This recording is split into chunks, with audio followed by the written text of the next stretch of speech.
Yep, the area I live in is trying to kill an 84-year-old for sure. The hospital, Wentworth Douglas Hospital, has purposely malpracticed him already in the last 3 days. So he had a light fall, which he walked onto the bus, took the bus, walked into the hospital on his own accord.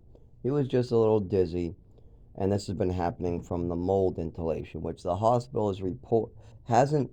He's gone to the pulmonary department and he's supposed to get to the allergy associates, but they're giving him little to no paperwork on it, and his primary care has wanted a lot more on the mold that's making him dizzy.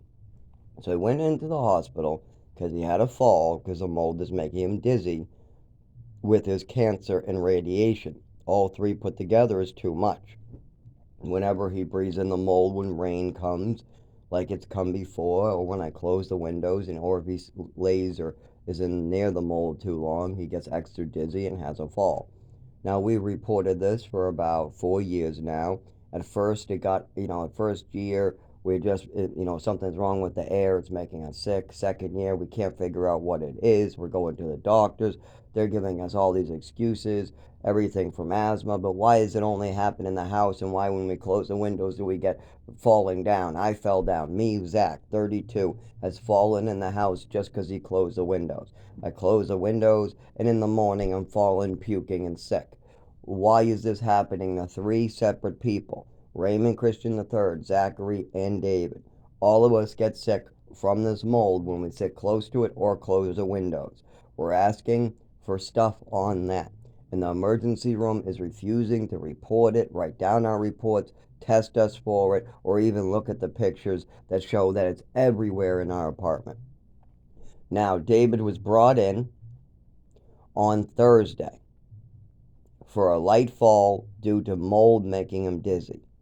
While he was in there, they decided to give him surgery on his colon. The same day. He's in there for a fall, same day to decide to put him under and give him surgery.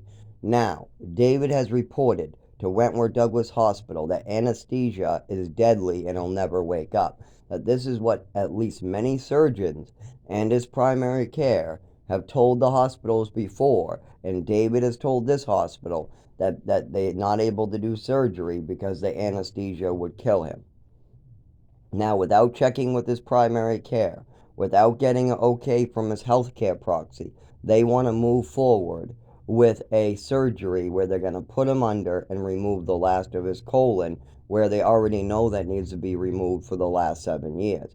But he's 84 years old, trying to live the 90s, just trying to get the last couple of years out of his life before a hospital finishes him off.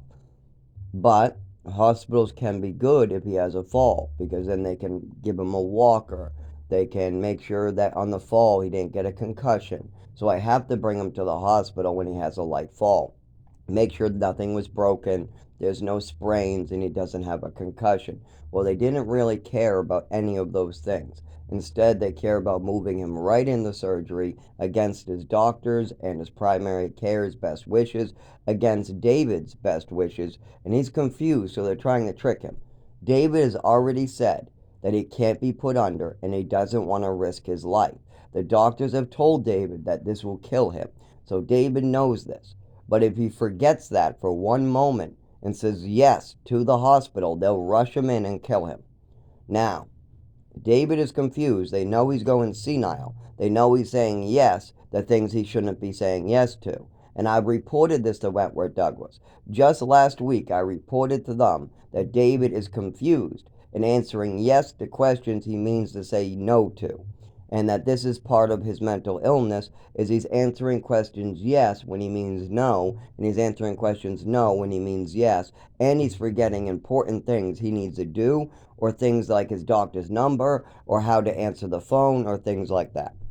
He needs certain help with that, with me and a doctor, maybe a psychiatrist would be nice, stuff like that.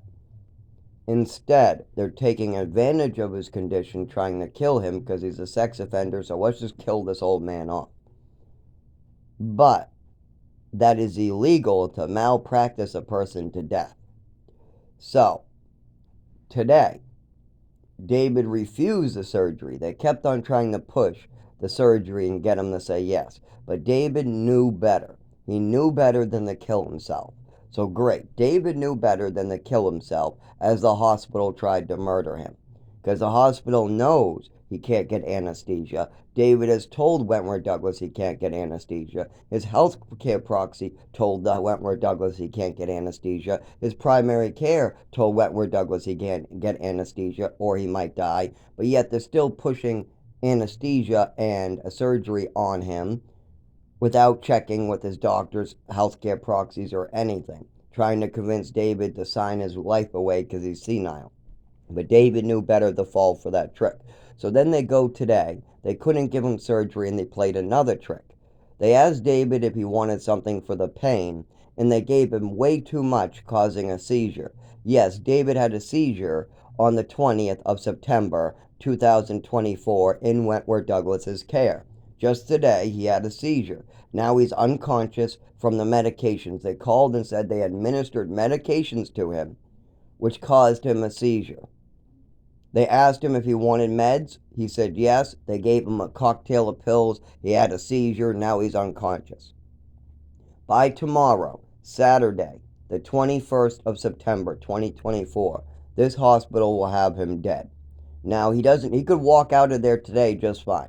He could have walked out of there on the 19th and he would have been fine today.